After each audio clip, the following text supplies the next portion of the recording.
This is chapter number 4 that is about data statistics and probability. यहाँ पर हम first lesson discuss करने जा रहे हैं टेबल एंड पिक्टोग्राफ्स का। टेबल्स के ऊपर यूं डाटा रिप्रेजेंट किया जाता है, जैसे यहाँ पर एक एग्जांपल है। यहाँ पर फिगर आउट किया गया है कंट्रीज का डाटा 2000 2010 और हम्म में लैंड एरिया को रिप्रेजेंट किया गया है। उसके बाद पिक्टोग्राफ्स होते हैं। पिक्टोग्राफ्स में ये होता है कि पिक्चर्स के थ्रू डाटा डिलीवर किया जाता है। यहाँ पर अगर आप की में देखें तो आपको नजर आ जाएगा कि एक बुक जो है वो हम्म 150 बुक से इक्वल है। तो अगर हम ये वाली बुक्स देखें तो ये हमारे पास 600 बुक्स एंड 150 750 बुक्स बनती हैं, जो साउथ में से हैं। और उसके बाद यहाँ पर हम लोग आगे चलेंगे। यहाँ पर pictograph is an another way to display data. Pictograph में डेटा सिंबॉलिकली शेयर किया जाता है, ये बात मैंने आपको पहले ही बता दी है। A city has 3 public library branches। एक सिटी में 3 हम्म लाइब्रेरी पब्लिक ब्रांचेस हैं। लाइब्रेरी में नंबर ऑफ बुक्स पड़ी हुई हैं, और हर बुक जो है वीक में कितनी बार जो है वो गई है उसको हमने ग्राफ में शो किया है। और यहाँ पर उसने हमारा क्वेश्चन यहाँ पर ये है फ्रॉम मार्च 4 टू मार्च 10। क्योंकि हमारा ये डाटा हम्म 4 मार्च से 10 मार्च तक ही है। How many books were checked out from the south and west branches combined. Hmm, दोनों ब्रांचेस में डाटा जो है कितना कंबाइन किया हुआ है। तो यहाँ पर हम क्या करेंगे कि हम सिंपली इन दोनों को प्लस कर देंगे, क्योंकि यहाँ पर हमारे पास 4.5 है और यहाँ पर हमारे पास 9 बुक्स हैं। तो इन दोनों को प्लस करेंगे तो हमारे पास ये बेसिकली जिस तरह से हमने फ्रैक्शन सॉल्व किए हैं ना, उसी तरह से इसको सॉल्व करेंगे तो हमारे पास जी 150 बुक्स आ जाएंगी। अब आप 150 को, because 150 books are equal to 150 books, so means यहाँ पर एक बुक जो है वो 150 बुक्स के इक्वल है। That's why we will multiply 150 by 150 and our answer will be 2025। Next lesson is bar and जी line graph. Now we will work on bar and line graph. अच्छा, बार ग्राफ के ऊपर x axis होता है, Y axis होता है, और उसके ऊपर बार्स में डेटा शो किया हुआ होता है। जिस तरह यहाँ पर 2006 7 8 9 10 जी 11 के ऊपर डाटा शेयर किया गया है, इसी डाटा को इस तरह से भी शेयर किया जा सकता है जिसमें बार्स के ऊपर लेबल किया हुआ होता है कि इस साल हम्म में कितना रेशो जो है कितनी ऊपर गई है कितनी नीचे गई है। और बार ग्राफ के ऊपर जी डाटे को कंपैरिजन भी किया जा सकता है। लाइक एक जो है यहाँ पर हम्म आई थिंक ये बॉक्स है। I need to zoom because I couldn't see it.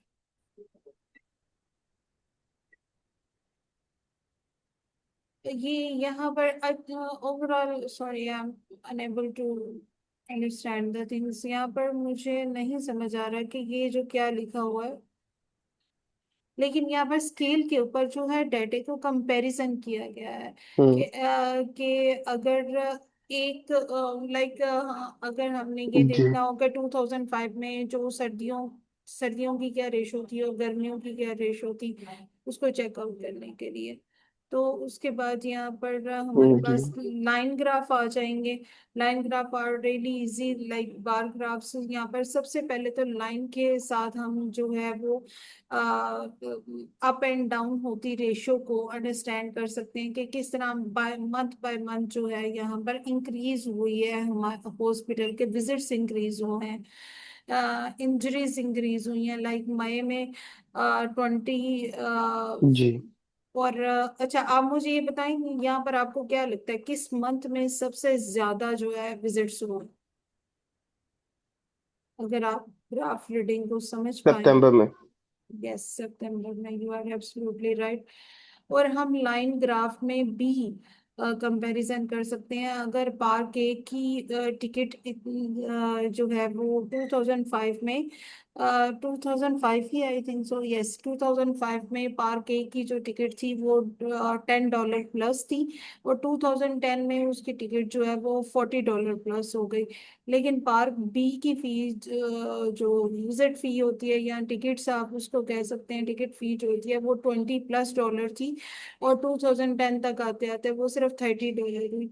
तो इस तरह हमने लाइन ग्राफ के जरिए दोनों ग्राफ्स, दोनों पार्क के टिकट की प्राइजेस को कंपैरिजन किया हुआ है।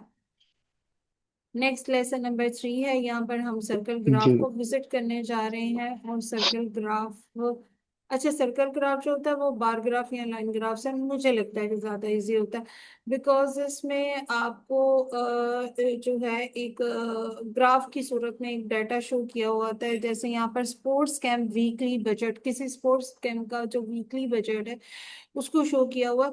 यहाँ पर अगर वो हमसे ये क्वेश्चन पूछ रहा है, how much does sport on lunches each week, तो लंच के ऊपर ईच वीक में वो कितना खर्च करता है, 35%। ये लिखा हुआ है ना लंच की, हम्म। 35% खर्च जी जी, करता है। बिल्कुल बिल्कुल। और इसके अलावा जो है, यहाँ से आइडिया हो जाता है कि कहाँ कहाँ यूज हुआ है। Exactly exactly। और यहाँ पर एनर्जी बिल को शो किया हुआ है, ड्राइंग क्लॉथ्स को, और भी जो है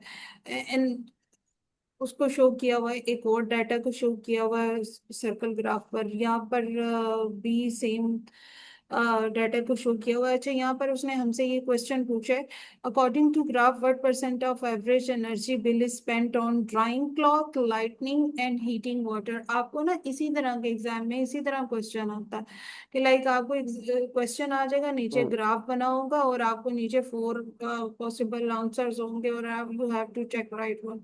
और यहाँ पर आपको ये चीज भी चेकअप करनी होगी कि लाइक यहाँ पर उसने पूछा ड्राइंग क्लॉथ्स कहाँ पर हैं, ये 0.03%, सॉरी डॉलर, जी 0.03 डॉलर है। और उसके बाद उसने लाइटनिंग का कहा है तो $0.05 है।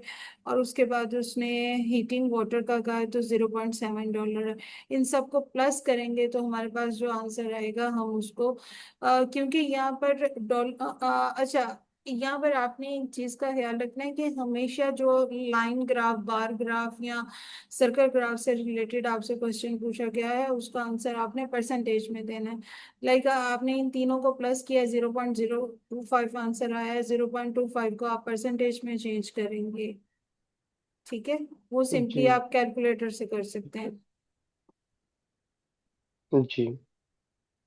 और नेक्स्ट हमारे पास नेक्स्ट लेसन है, सेंट्रल टेंडेंसी।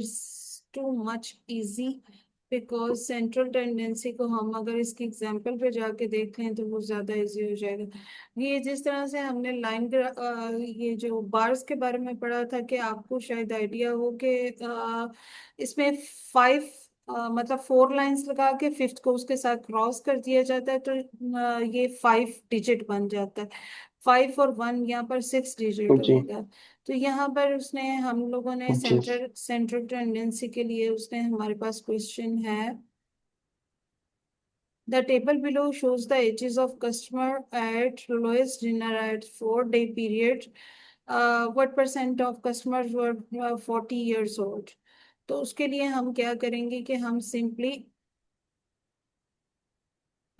क्या करेंगे कि हम इन सब को प्लस कर देंगे, ये क्योंकि हमने यहाँ पर इनको काउंट डाउन करना है। सबसे पहले हमारे पास 6, हमारे पहले जो एंट्री है उसका स्कोर 6 है, हमने स्कोर्स निकालने हैं इसमें से।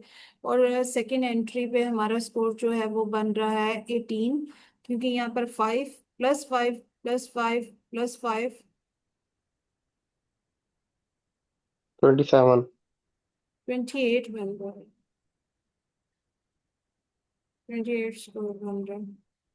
एनी हाउ इन सबको हमने प्लस करना है। ठीक है, इन सबको प्लस जी। करना है तो हमारे पास 70 स्कोर आएगा, सबको प्लस करके 70 स्कोर आएगा। तो उसने बोला कि 40 ईयर्स में, 40 ईयर्स में कितने लोगों ने, हम लोगों को कितने लोगों ने जो है वो विजिट किया है। कितने लोगों ने विजिट किया है उसके हम्म। लिए हम क्या करेंगे कि हम यहाँ पर 40 की रेंज में जाएंगे, तो 40 की रेंज में हमारे पास स्कोर है 28। हम 28 को 70 से डिवाइड कर देंगे तो हमारे पास 4/70 है। इसको रिड्यूस करेंगे तो 4/10 आ जाएगा। इसको डेसिमल में करेंगे 0.4 आ जाएगा। इसको परसेंटेज में करेंगे तो 40% आ जाएगा। जी। और नेक्स्ट हमारे पास है सेंट्रल टेंडेंसी में। जिस तरह कि आप जानते हैं कि सेंट्रल टेंडेंसी मीन को बेसिकली कहते हैं। मीन में ये होता है कि हम हमारे पास जितना भी स्कोर होता है हम उसको सबको प्लस करते हैं, और जितने नंबर ऑफ स्कोर होते हैं या जितनी नंबर ऑफ एंट्रीज होती हैं उसके साथ उसको डिवाइड कर देते हैं। लाइक हमारे पास यहाँ पर 14 स्कोर है, 21 है, 3 है, 20 है, 10 है। इन सब स्कोर्स को प्लस करेंगे तो 68 आ जाएगा, और इसको 5 पे डिवाइड करेंगे तो 13.6 आ जाएगा। अच्छा, आप मुझे ये बताएं यहाँ पर कि यहाँ पर हमने 68 को 5 से क्यों डिवाइड किया? बिकॉज 5 नंबर ऑफ काउंटिंग है, मतलब आपने 5 डिजिट्स को प्लस किया ना। Exactly, very good. नेक्स्ट हमारे पास क्वेश्चन है, during 4-7 period book store recorded the following number of sales, find the median number of sale. इसमें मीडियन नंबर ऑफ सेल हमने कैसे फाइंड आउट करनी है? पहले घंटे में उसकी 43 है और उस सेवेंथ और में 48 है। तो हमने इसका मीडियन कैसे फाइंड करना है? हमने इसका मीडियन फाइंड करना है 24, 28। Find middle number. इसका मिडल नंबर क्या है? 1, 2, 3, 36। 36। So that 36 is our answer. अच्छा, यहाँ पर इसका मीडियन नंबर क्या है? अगर आपके पास इसका ये मीडियन स्कोर है, नंबर। हाँ। अगर आपके पास तो स्कोर। इसका मीडियन नंबर वैसे 6 डिजिट्स हैं। और हमारे पास वैसे मीडियन नंबर 7 नहीं है, मतलब ऑड में नहीं है। ऑड में हो तो इसका मीडियन नंबर निकालना आसान होता है कि because fourth number is the median number. लेकिन यहाँ पर। अगर 7 हम्म। यहाँ पे 6 है तो तो फिर 6 हम, का 3 होगा। नहीं, फिर 3 और हम उसके लिए क्या करेंगे कि जो सेंटर वाले दोनों मीडियन नंबर है ना, 6 डिजिट्स है ना हमारे पास, जो सेंटर जी, वाले 3 और दोनों 4। डिजिट्स हैं। Yes, the digit on third place, the digit on fourth place. हम दोनों डिजिट्स को प्लस हम्म। कर देंगे तो हमारे पास 178 आएगा। 178 को डिवाइड करेंगे 2 के साथ तो हमारा 89 आंसर आ जाएगा। क्लियर? ये मीडियन नंबर होगा। यस। जी। क्योंकि अगर हमारे पास ओड नंबर में है तो then it is easy to find out the median. But अगर हमारा स्कोर हम्म। इवन नंबर्स में है तो हम सेंटर वाले 2 डिजिट्स को लेंगे, उनको प्लस करेंगे, 2 पे डिवाइड कर देंगे, जो हमारे पास आंसर आएगा वो हमारा मीडियन नंबर होगा। ओके। नेक्स्ट नेक्स्ट आ गया है हमारे पास मोड। मोड जो होता है, मोड बेसिकली रेपिटिशन को कहते हैं। अगर हमारे पास एक सीरीज ऑफ स्कोर हम्म। आती है, लाइक ये सीरीज ऑफ स्कोर है 45 है, 44 है, 45, 47, 46, 45, the number which repeatedly most of time, एक नंबर जो सबसे ज्यादा बार रिपीट हुआ है, दैट इज ओवर मोड। क्योंकि यहाँ पे देखिए 45 जो है वन 4। 1, 2, 3 थ्री टाइम्स रिपीट हुआ है, और ये जो है ये हमारा 45। यस, ये हमारा मोड होगा। यहाँ पर हम लाइन प्लॉट्स पे जाएंगे। लाइन प्लॉट्स भी इजी हैं।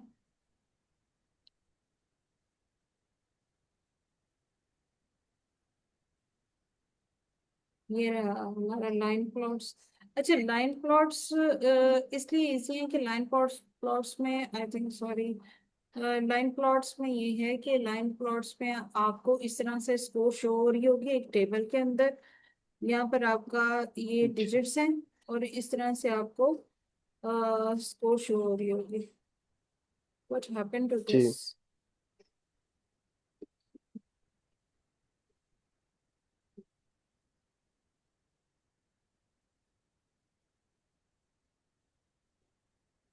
तो उसके लिए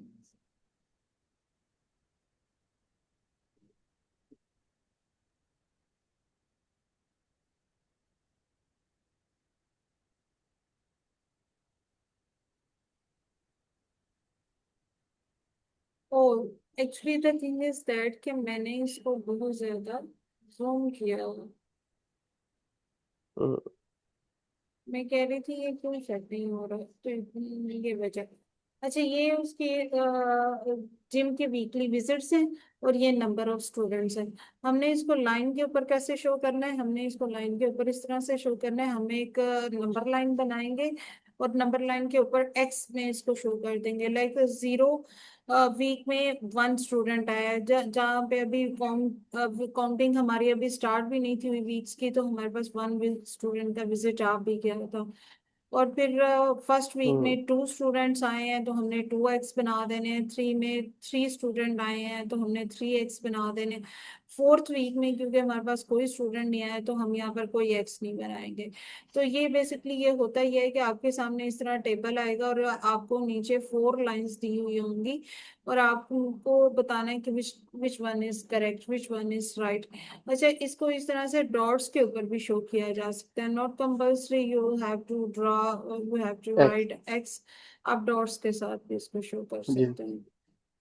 नेक्स्ट है हमारे पास जी। हिस्टोग्राम। हिस्टोग्राम के लिए आ, यहाँ पर देखें, हिस्टोग्राम में ये होता है कि हिस्टोग्राम में ये मार्च का फर्स्ट वीक है, ये मार्च का सेकंड वीक है, इस तरह मार्च के वीक्स चलते जा रहे हैं। मार्च के बाद अप्रैल के वीक्स स्टार्ट हो गए हैं और नंबर ऑफ अपॉइंटमेंट्स जो हुई हैं, ये नंबर ऑफ अपॉइंटमेंट्स लिखी हुई हैं।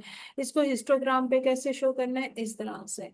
ये नंबर ऑफ वीक्स हैं, ठीक है, ये तो आपने एग्जैक्टली उसी तरह से लिख लेने हैं, क्योंकि number of minimum number of points definitely 0, maximum number of points को अगर हम राउंड करेंगे, जैसे हम फर्ज कर लें हमारी मैक्सिमम नंबर ऑफ अपॉइंटमेंट्स जो है वो 18 है, तो हम इसको राउंड करेंगे तो 20 आ जाएगा।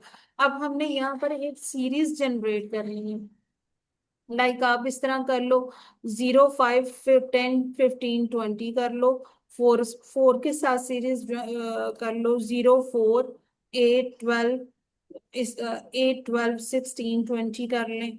2 के साथ सीरीज कर लें। तो आप जैसी भी सीरीज बनाएंगे अकॉर्डिंगली आपका ये जो है ये बार्स इसके ऊपर खुद ही जनरेट होती जाएंगी। जैसे यहाँ पर उसने हमें एक और एग्जांपल से करके दिखाया, लाइक दिस। वहां पर जो सीरीज थी हमारी वो 5 ओवर से चल रही थी, यहाँ पर भी अगेन वैसे 5 ओवर से चल रही है, लेकिन आपको थोड़ा सा चेंज उसमें नजर आएगा। यहाँ पर एक क्वेश्चन है हमारे पास, 1% of appointment shifting shorts occur during the first 2 weeks of March. अच्छा, यहाँ पर उसने हमसे ये क्वेश्चन पूछ लिया इससे रिलेटेड कि फर्स्ट 2 वीक्स ऑफ मार्च में जो है कौन सी अपॉइंटमेंट्स हुई हैं। तो यहाँ पर हम देखेंगे ये फर्स्ट 2 वीक्स में आई थिंक 3, 4 हुई है और 5 हुई है।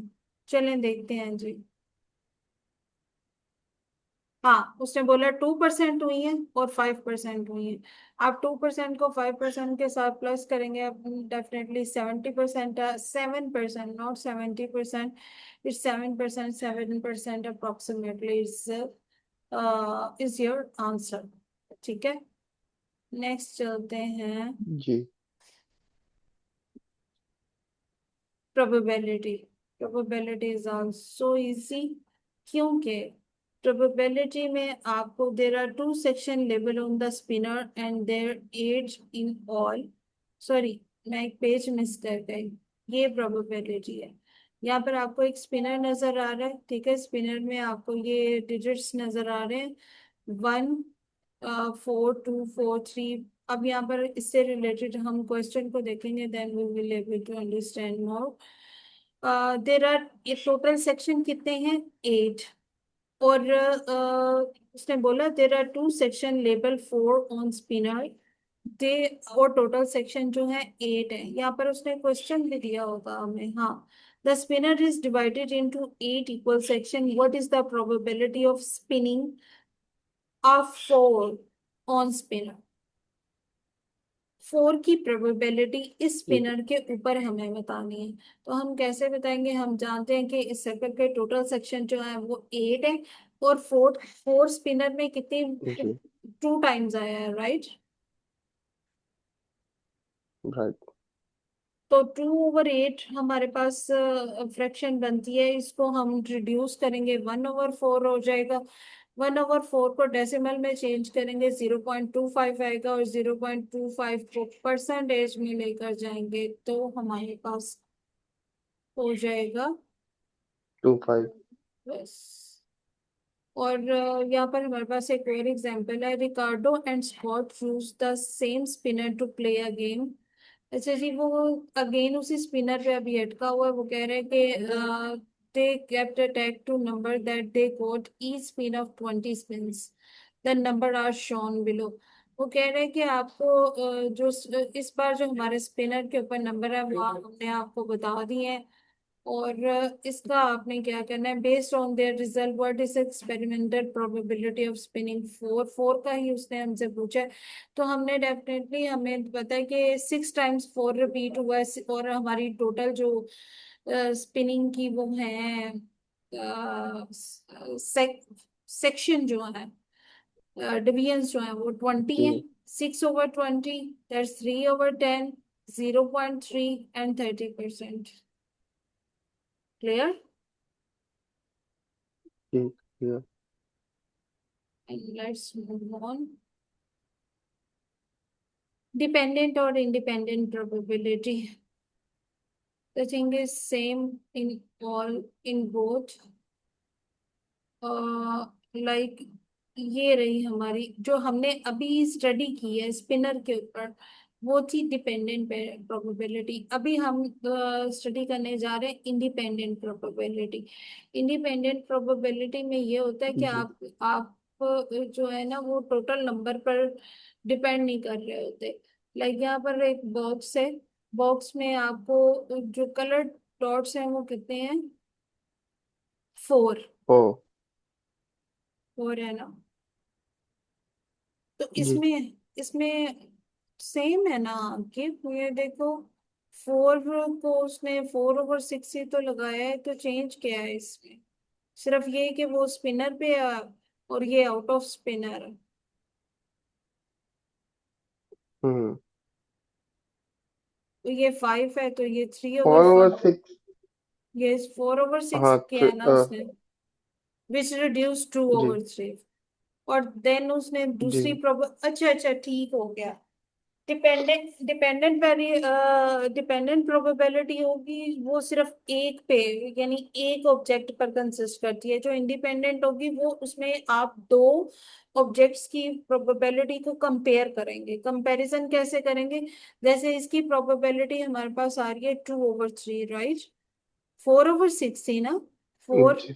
ओवर सिक्स जी। जी। तो 4/6 को हमने रिड्यूस किया, 2/3 हो गई। और उसके बाद आपने 3/5, यानी इसकी प्रोबेबिलिटी क्या है? 3/5 है। 2/3 मल्टीप्लाई बाय 3/5। तो हमने इसको कटिंग किया है सिंपल। आप 3 को 3 से कटिंग कर दो, बाकी हमारे पास 2/5 ही तो बचता है। या आप इसको डायरेक्टली कर लो, 3 × 2 is equal to 6, 3 × 5 is equal to 15। इसको रिड्यूस करेंगे तो 2/5 आ जाएगा हमारे पास। तो ये हमारी जी। इंडिपेंडेंट प्रोबेबिलिटी है। तो अभी हम आ गए हैं कॉम्बिनेशंस पर, और आई थिंक सो कॉम्बिनेशन से हम आगे मूव करेंगे। Combination, Pablo is going to shopping at fruits. अच्छा, कॉम्बिनेशन क्या है? आपने आकिब कभी सेट्स पढ़े हैं?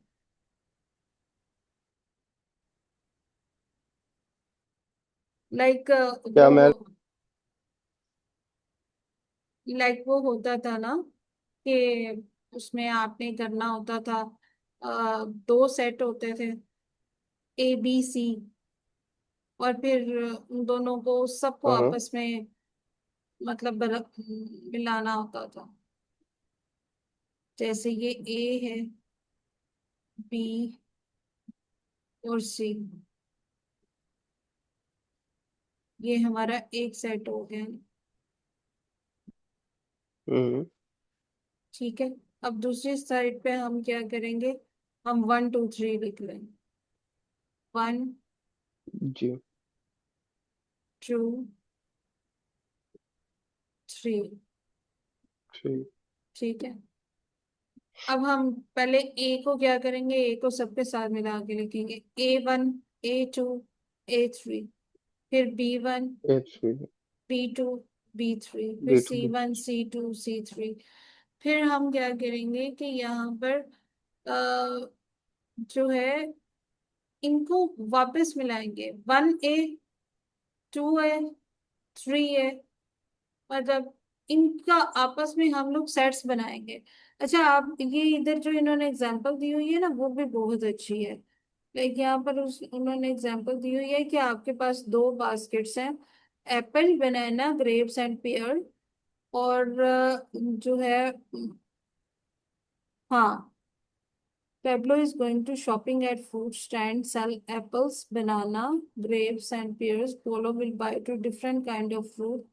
How many combination of two kinds of fruit could Pablo buy? तो आप उसने पहले क्या किया है, एप्पल को इन तीनों के साथ मिलाया है। एप्पल को बनाना के साथ एप्पल ग्रेप्स एप्पल पियर। फिर बनाना ग्रेप्स बनाना पियर। फिर ग्रेप्स पियर। ठीक है। फिर उसने वापस इसको pear apple grapes apple banana apple. तो ये जो है, ये इनकी आपस में मैचिंग को, दो चीजों को आपस में कंबाइन कर देने से कॉम्बिनेशन क्रिएट होता है।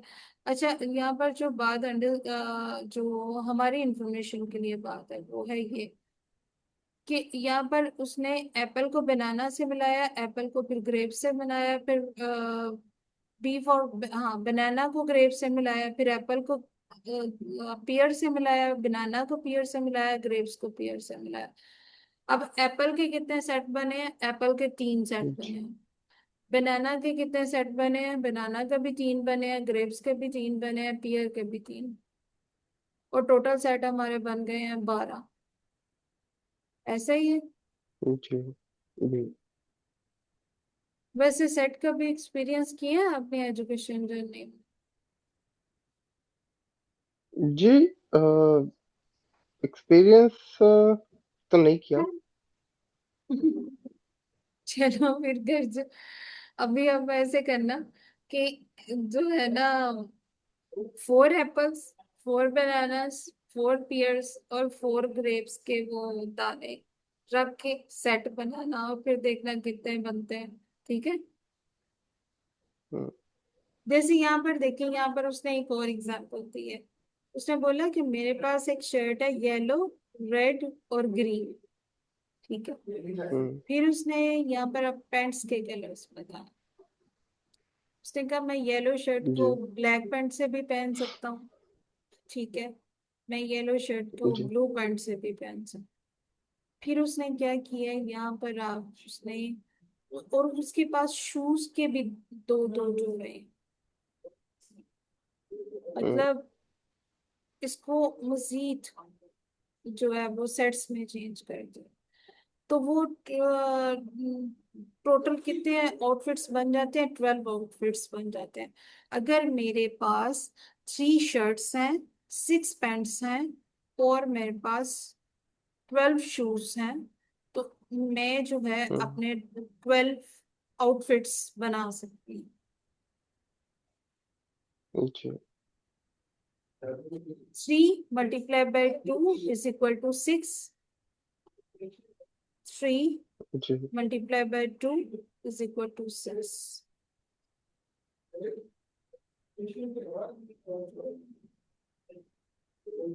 Multiply by 3 appetizers, by 6 entries, by 4 desserts.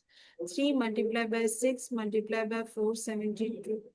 अच्छा, यहाँ पर आपको एक और एग्जाम्पल पर मिलेगी कि यहाँ पर आपको डिजर्ट्स की बात कहाँ पे हुई है। आई थिंक सो यहाँ पे एक पेज मिस हो गया यहाँ पे। अच्छा, जूम नहीं किया हुआ मैंने, जूम ज्यादा किया हुआ। हाँ जी, ये है क्वेश्चन। यहाँ पर गॉर्डन जो है एक जाते हैं एक रेस्टोरेंट में, वहां पर एंट्री करते हैं, वहां पर एपिटाइजर्स कितने हैं, 3। ठीक है। एंट्रीज कितनी है, 6। और डिजर्ट्स कितने हैं, 4। हम इन सबको मल्टीप्लाई करेंगे तो हमारे पास 72 आ जाएगा। इसका मतलब ये है कि गॉर्डन के पास 72 कॉम्बिनेशंस हैं फूड की, है ना। जी जी। और परम्यूशन,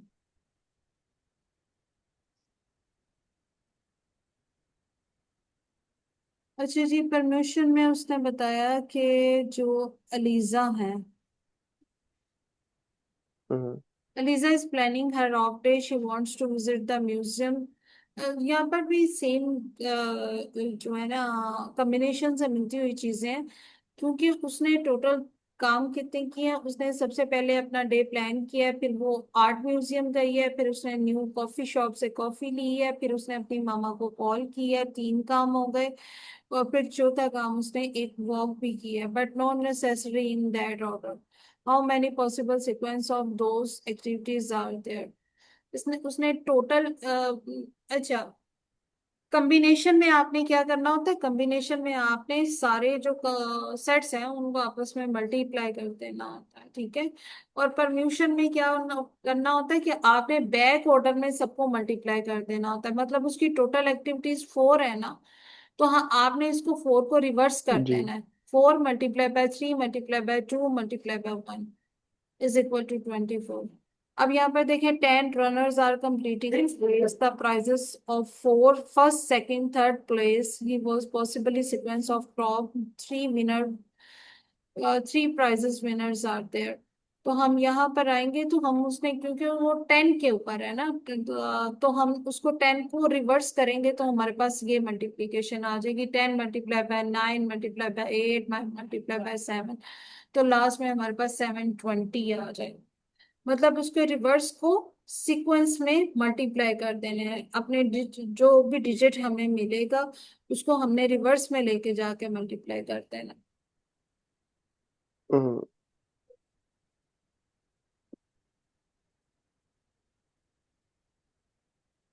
नेक्स्ट लास्ट लेसन है compare proportion in different formats. यहाँ पर अच्छा, ये तो हम ऑलरेडी कर चुके हैं ना, कि आप जो जी। है जैसा कि बार ग्राफ पे मैंने आपको बताया कि आप बार ग्राफ पे कंपैरिजन भी कर सकते हैं। जैसे जून में कंपैरिजन किया उसने मैन और वुमेन का, कि एक कंट्री में जो मैन और वुमेन हैं उनकी एक्सीडेंट्स की रेशो क्या है। जून में जो हुए हैं, मेल के एक्सीडेंट इतने हुए हैं, फीमेल के एक्सीडेंट 220 हुए हैं।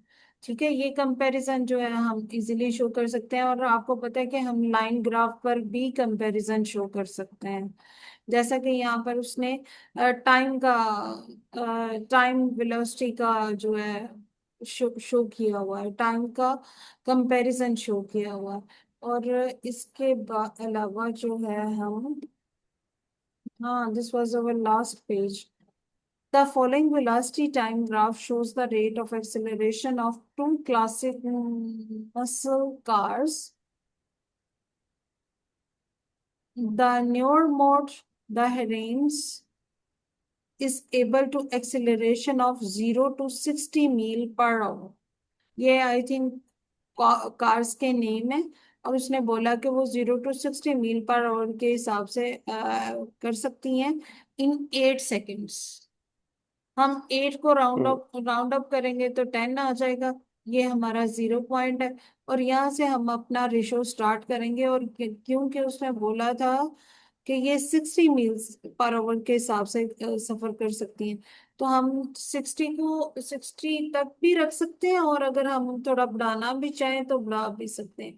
तो ये 0 से जो है, ये जो है ये हमारा टाइम है, और ये पर आवर स्पीड है हमारी। ये टाइम है और ये स्पीड ओके। है। यहाँ पर हम टाइम शो कर रहे हैं और यहाँ पर हम स्पीड शो कर रहे हैं।